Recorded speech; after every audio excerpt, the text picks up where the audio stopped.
Welcome back to Focal Figures, where today I'm going to be unboxing two more WWF Hasbro figures and I'm going to be ticking two more names off my Series 1 checklist. So Series 1 is proving pretty tough to get my hands on. Way back when I started doing this, I splashed out on Andre. I thought I splashed out on Andre.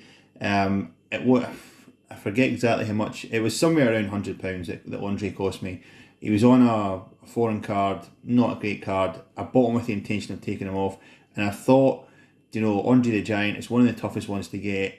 I'll go over my budget, my preset frame of where I want to be spending money on to unbox figures. I'll go over it once for Andre because he's one of the toughest ones to get.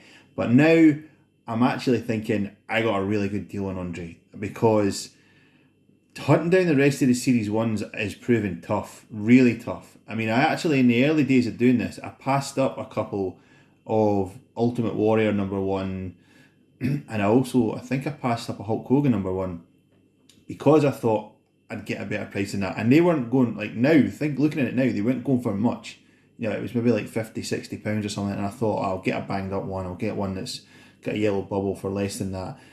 But now it just looks like the prices are not on all figures, not on all Hasbro figures, but certainly on the majority, it is just gone crazy. So, yeah, it's looking like Series 1 is going to be a tough series to complete. I'm going to keep trying because the guys I've got today are evidence that there are bargains out there. You can find some of these out there. But yeah, it looks like, I think the toughest one to get is probably going to be Randy Savage. Because I saw one on eBay recently that was literally hanging off the card. The card was all lifted at one side. It looked like it hadn't been taken out the card, but the hook was missing from the card. The card was all creased and curled at the corners and stuff. And I thought, I'll maybe be able to pick that one up for 30, 40 quid or something. But it went up over 100. I thought, I cannot pay like these kind of prices. Break it once, okay. If there's one that you're not going to get otherwise, do that once. But you can't pay that for every figure to have a loose figure collection. So it is proving tough. It is proving pretty tough. But there is hope. There is hope, and these guys that I have today, they represent hope. So first one I've got is this man, Ravishing Rick Rude. So a bit of a first in many ways. Actually, it's a first because this is the first time I've ever had a Rick Rude figure. I've never had a loose Rick Rude figure when I was a kid. I've never had a carded Rick Rude figure before either. This is the first carded Rick Rude figure I've got. I think this was an absolute steal. I got this from an Italian seller. Obviously, it's on an Italian card for €25. So what is that? That's like £20. I'm not something like that. And it was one of these things that you find online where it's not, they haven't, they're not really aware of what they've got, I suppose. They just listed it as old WWF figure, is what I found it online as. And, it didn't say Rick Rude, didn't say Hasbro or anything. And obviously nobody else was interested in it because they got it for €25, which I think is a reasonable deal because I have seen this guy on this card, this is an Italian card, I've seen him on this card and on the Spanish card, like going for silly money, like 70, 80, 90, and you think, who's paying that? But certainly I'm not going to pay that for Rick Rude, but I'm happy paying €25 for him. So card's pretty flat, but it does have some damage. You can see there's like some, I don't know what you would call that, like, where the colour sort of faded. I don't know if it's a scratch or something, but damage to the card up around the edges really, and there's bubbles got a crack in it at the foot. I don't know if you can see that. And I think if you look really closely, the bubble might be starting to yellow a bit. Yeah, it's got a couple of dent. Bubble's not very good at all. But so first time I've ever had a Rick Rude. But other first is, this is the first time in my loose collection that I'm going to have this headlock move, which is a bit of a controversial one, a bit of a strange one. The headlock move is, there's only 3 figures in the entire Hasbro line that have it. It's Rick Rude, Ric Flair, and the 1-2-3 Kid. And to be honest, I think other than the 1-2-3 Kid, who might just about pull it off, it just ruins the other 2 figures, I think, because it's the mold for this move is really skinny, really slight, and neither Rick Rude nor Ric Flair are known for being, you know, skinny. I mean, 1-2-3 Kid that was his kind of gimmick. He was just a young, wiry kid, but Rick Rude was a monster, you know, and Ric Flair was a big guy as well. So to have them in that move with a little skinny torso and stuff, the skinny legs, didn't really fit. But yeah, so Rick Rude coming off the card.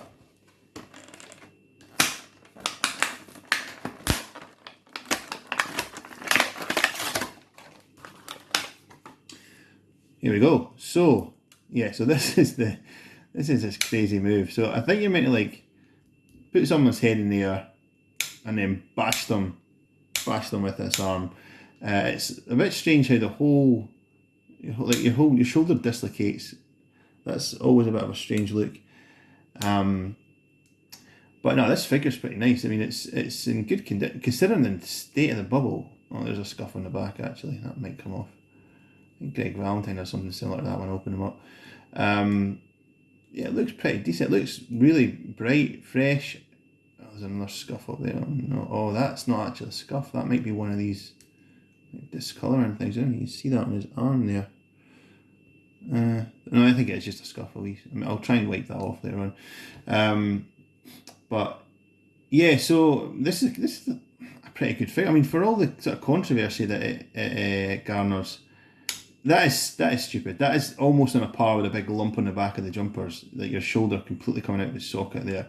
But other than that, you know, it looks like a reasonable figure. Although when I put him back next to the others, I mean, here's the scale problem again. Rick Rude, he's tiny. He's about the same height as Ted. Yeah, Rick Rude's a big guy, man. Rick Rude is pretty tall. He's pretty jacked, as you can see in this picture. He shouldn't be one of the smallest figures. But I suppose you take what you get with the Hasbros. Some of them knock it out of the park. Some of them are just a question mark. But yeah, I'll take this. I'm happy with this. I believe there are sort of, I don't know if it's a true variant or if it's maybe just figures that were made in different factories or something, but I believe there is a variant of this figure with the colour of the tights. I think there's like a light purple and a dark purple. There might even be a couple of variants. I'm not entirely sure. So I'd assume this is the light purple version.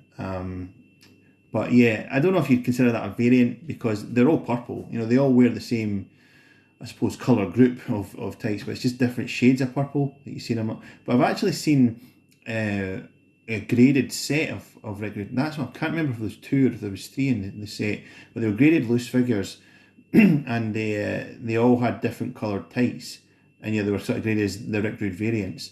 So I don't know what, you know, once it's graded, I don't know, does that make it official? I don't know, but certainly I have seen that before. So I don't know if it's something that you would have to chase down. If you're trying to complete the collection, would you have to get the variant tights of Rick Rude? I wouldn't want to go for them, because I've seen both sort of quote unquote variants, and I don't think there's too much difference between them. So it's probably just because they were made in slightly different factories or something, or you know, I don't imagine that it's actually an essential for any loose figure collector to get all the different colours of Rick Rude tights, but they certainly are out there. So yeah, so there's Rick Rude. Yeah, looking at him there, I'm not too happy with the height of Rick Rude. He's certainly not that much smaller than Akeem or Bossman. That's controversial. But anyway, right, so on to the next one. This guy, again, delighted with. Got this as an absolute steal. Next one I have is Smash from the Demolition. So I've been hunting down the Demolition. If you have seen my tag team Hasbro video, I was looking to get all the tag teams together to do an unboxing, and I was trying to get a Demolition for that. I did get a Demolition tag team. I didn't pay the going rate for it, but I paid more than really I'd want to unbox. But I thought, you know, if it's Smash and it's Crush in the tag team, I'll get them ticked off, and then they're in my loose figure collection. It was over 100 I paid for it, but it wasn't like some of the silly prices. You see them like going for like 300 or something. It wasn't that much. It was 100 and something I paid for it. But when it arrived, I thought it was in a pretty nice card, and I thought, oh, I don't know if I can justify this, because it was obviously an English language card. So I sent it off for grading, thinking it would come back maybe an 80, possibly an 85.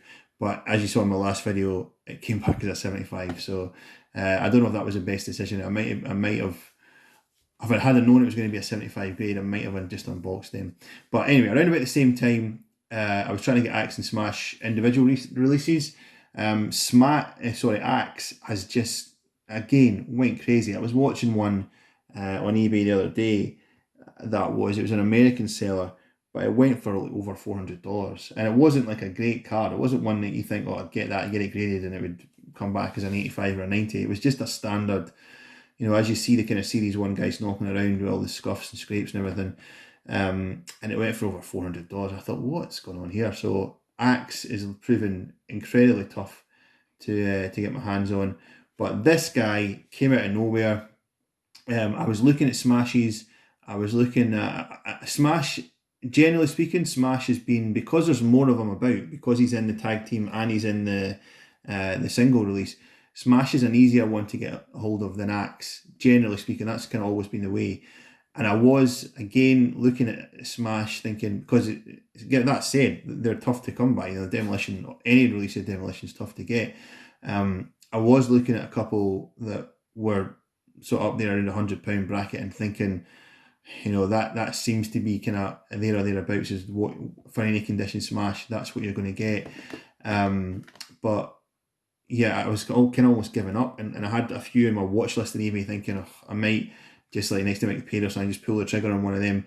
But then, again, Italy to the rescue, just randomly doing searches on eBay one day, and this guy came up for €50, and obviously he's in not very good condition. The bubble's coming away at the top, the card's all creased and banged up, but €50 is like 40 something pounds.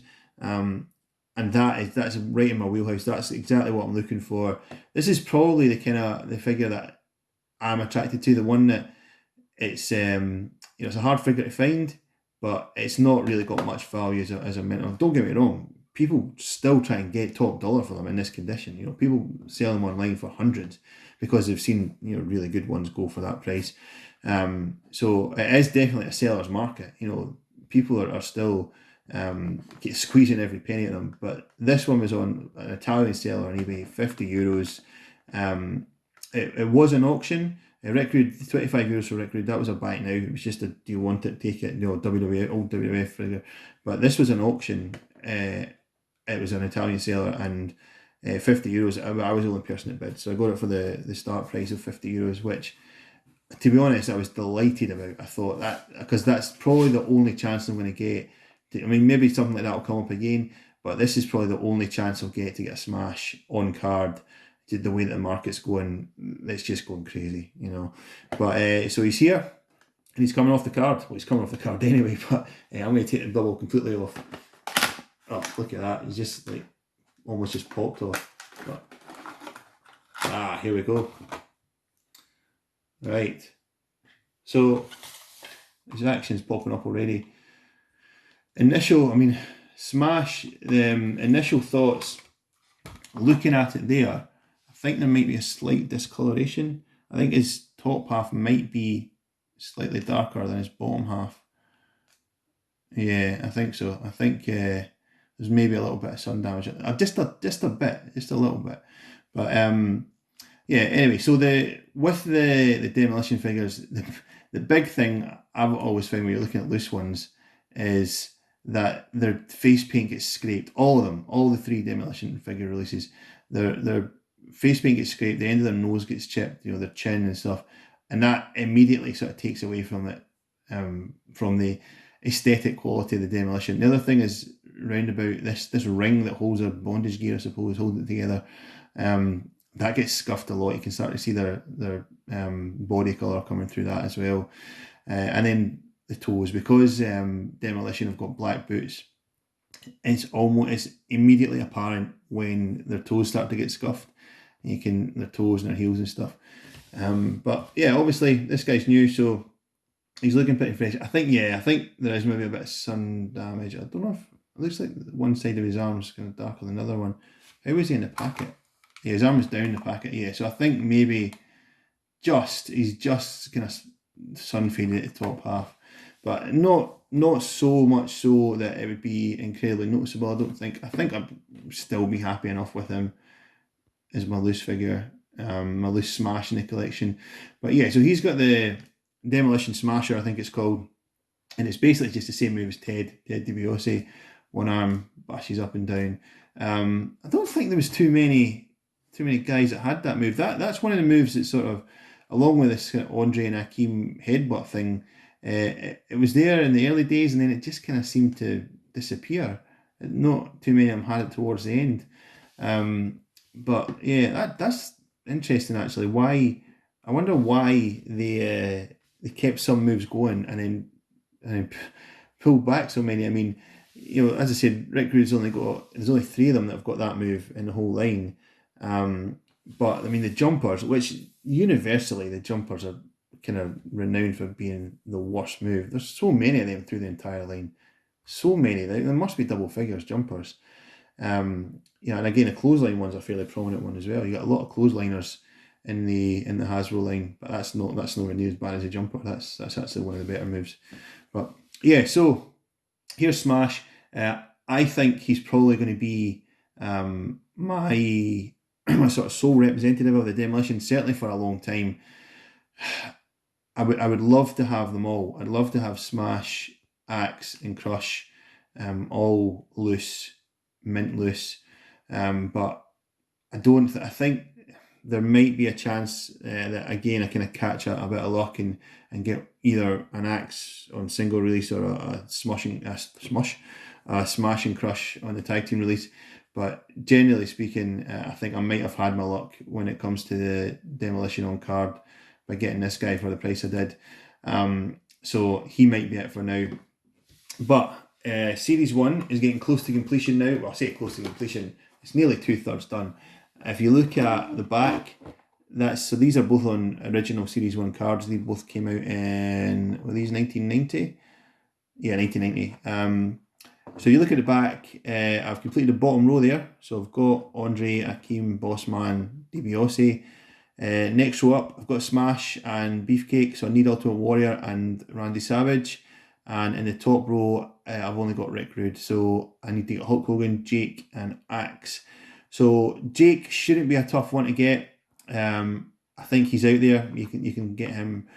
But the others, Hulk Hogan, Axe, Macho Man, Ultimate Warrior, I don't know. I mean, I may get one, possibly 2 of them, but I'm probably going to have to pay over the odds. And I have to pay over the odds. If I have to pay over the odds, there's no way I'm getting all 4 of them. No way. You know, I mean, I'll keep I'll stay vigilant. I'll set my alerts to check if anything comes live. But Jake will be. I'll go after Jake next, and maybe try and get one of the big 4, just to give Jake a buddy for his unboxing video. But yeah, Series 1 is not looking good. I think Series 1 might get the better of me in the short term. Who knows? Maybe one day I'll get them all loose. But Series 1 is going to be one of the tougher ones to complete. Yeah. So hopefully you enjoyed that. 2 more WWF Hasbros ticked off my Series 1 collection. Really cool figure actually, this one, Smash. Just looking at him here. I mean, the face paint is popping. I really like this figure. I think he's pretty cool. Rick Rude's, I mean, he's okay. He's not, I don't think he's as bad as his sort of reputation for this horrible move, but he's okay. I'll take him. A bit of an issue with his height. How tall is he next to? I mean, he's even small on Smash. But other than that, he'll do for sitting on the shelf, taking up a space in the lineup. So yeah, hopefully you enjoyed that. If you did, please like, leave a comment, share the video, subscribe to the channel because there will be much more videos coming up soon, many more videos even coming up soon. I've got another Hasbro video that's going to be coming up pretty soon. I'm kind of branching away from the opening them up in series, and I've put together a bit of a video for one of the factions that existed in the 90s WWF, opening up all the members of that faction. And I've also got, excuse me, I've also got a couple of other toy lines as well that I've just picked up here and there. I'm going to be unboxing videos for. And of course, as I've said in previous videos, I do have a few UK graders orders that are on their way back. So hopefully there'll be videos for them pretty soon as well. So yeah, subscribe if you want to see those. Stay safe, and we'll speak soon.